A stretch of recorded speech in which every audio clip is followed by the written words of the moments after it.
First, we perform this multiplication, 20 over 9 times 9. This 9 and this 9 cancel each other out, and only 20 remains.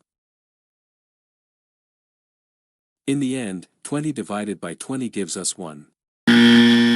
But this answer is not correct because we did not follow one of the most important rules in mathematics called the order of operations.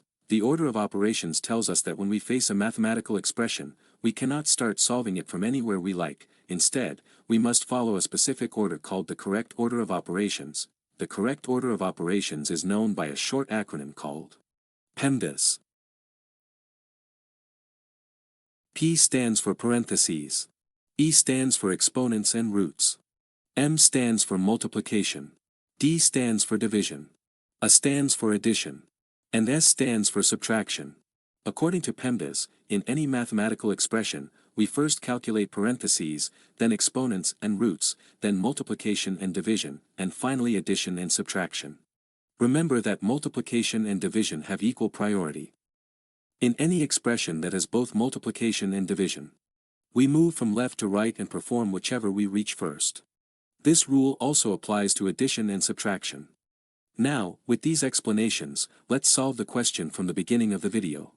But before solving it, please like the video and subscribe to the channel, and if you have any questions, ask them in the comments. 20 divided by 20 over 9 times 9. In this expression, there is both division and multiplication. According to PEMDAS, multiplication and division have equal priority, so we move from left to right and perform whichever operation we encounter first. In this expression, if we move from left to right, we reach division first, so we perform the division first and then the multiplication. To solve this part, we use the KCF rule.